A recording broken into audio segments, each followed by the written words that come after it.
Bapak, Ibu, dan saudara yang kasih dalam Kristus,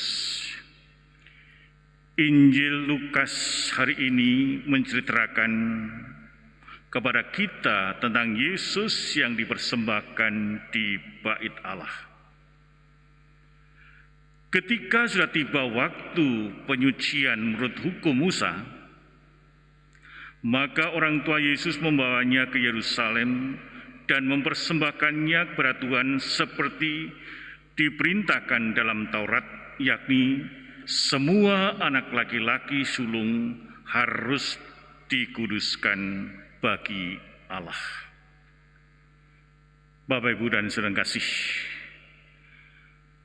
pesan apakah yang bisa kita teladani, kita pelajari dari perikop Injil yang singkat ini? Hal ini mau menegaskan bahwa setiap anak adalah milik Allah itu sendiri. Peristiwa Maria dan Yusuf membawa Yesus ke bait suci dan mempersembahkannya kepada Tuhan merupakan tindakan iman yang menyatakan bahwa Yesus bukan saja milik mereka berdua, tetapi juga milik Allah. Tindakan iman Maria dan Yusuf ini mau mengajarkan kepada manusia atau kepada kita semua bahwa setiap anak adalah anak Tuhan dan perlu mendapat perhatian dan kasih sayang yang sejati. Keluarga hanyalah merupakan tempat titipan dari rencana penciptaan Allah. Anak adalah titipan Tuhan, bukan semata-mata milik kita.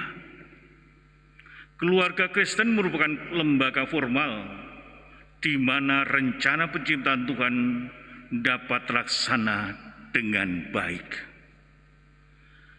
Apakah kita sadar bahwa anak kita bukanlah milik kita, melainkan milik Tuhan? Ataukah kita merasa bahwa kitalah yang memiliki mereka, sehingga segala-galanya kita atur sendiri, kita bentuk sesuai rencana kita sendiri?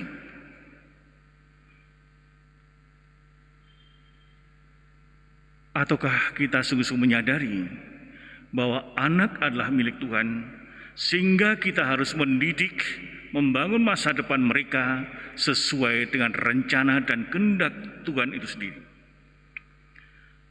Maka kita pada saat ini diajak menyadari bahwa anak kita bukanlah milik kita, melainkan milik Tuhan. Dan marilah kita juga mempersembahkan semuanya kepada Tuhan dengan senantiasa menolong mereka menentukan dan melaksanakan apa yang menjadi kehendak Allah bagi mereka. Kalau ada anak-anak kita yang mempunyai keinginan, kerinduan untuk menjadi seorang pastor atau suster atau brother, biarkan, doronglah, doakanlah. Tapi kenyataannya pada zaman modern ini, betapa sulitnya orang tua untuk melepas anaknya masuk menjadi pastor, suster atau brother.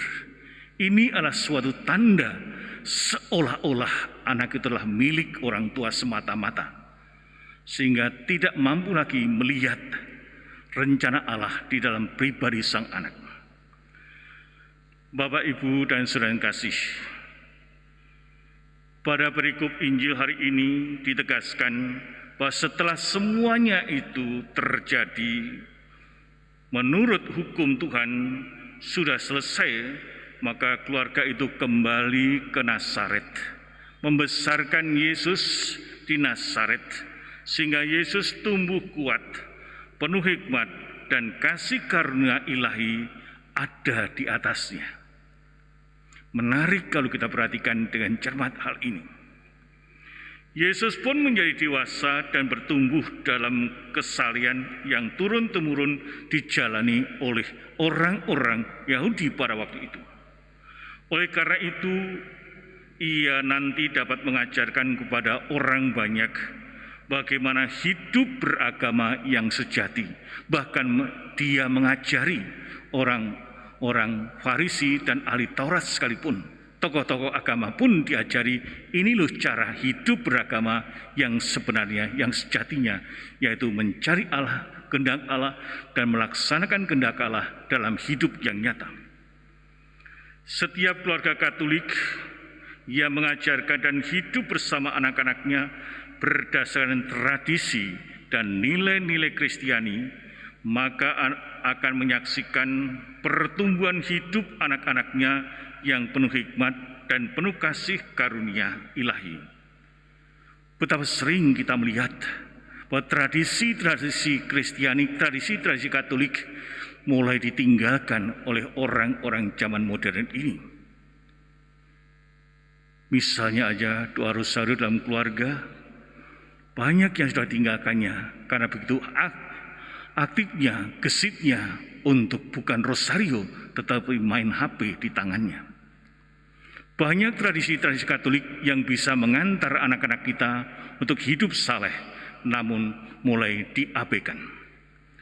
Bapak, Ibu, dan saudara kasih, Yesus bukanlah seorang anak keturunan Daud yang biasa, melainkan anak keselamatan.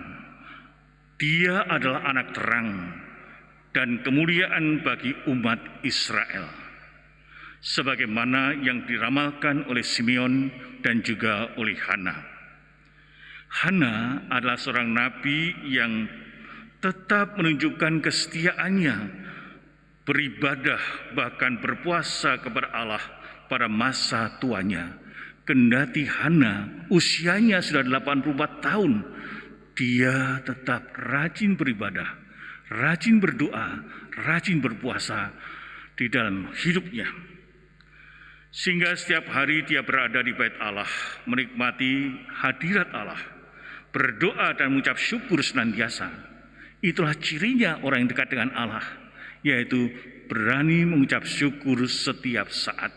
Walaupun dia menanti kedatangan Mesias, tampaknya belum datang-datang, tapi dia senantiasa mengucap syukur di dalam hidupnya. Akhirnya Hana berjumpa dengan Sang Juru Selamat. Penantiannya ternyata tidak sia-sia. Ia berjumpa dengan Yesus Sang Mesias yang sudah begitu lama dia rindukan. Bapak, Ibu, dan saudara kasih, pengalaman Hana yang tekun berdoa, berpuasa, dan bersyukur dalam hidupnya membuka mata iman kita bahwa Yesus yang hari ini dipersembahkan pada Tuhan bukanlah anak manusia biasa, melainkan firman Allah yang telah menjadi daging dan tinggal di antara kita, seperti yang dikatakan oleh Yohanes. Dia juru selamat dunia, bukan lagi hanya juru selamat orang-orang Israel.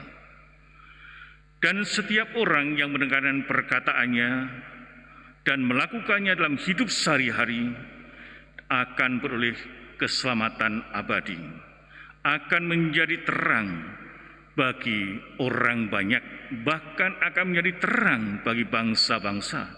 Inilah panggilan kita yang merayakan Natal, diharapkan kita menjadi terang bagi orang lain, dimanapun kita hidup, dimanapun kita berkarya, dimanapun kita tinggal, terlebih-lebih adalah menjadi terang dalam keluarga kita masing-masing.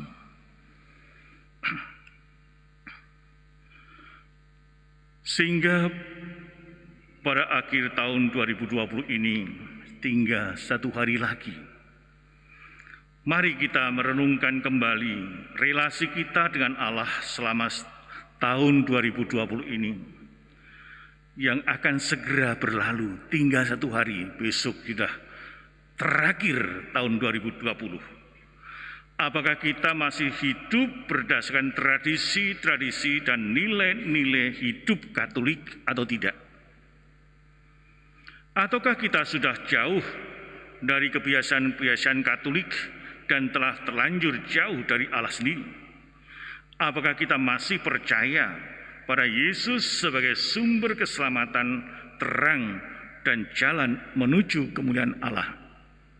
Dalam situasi pandemi ini tidak mudah orang-orang tetap berpegang teguh pada Allah karena mengalami kesulitan-kesulitan dalam hidupnya.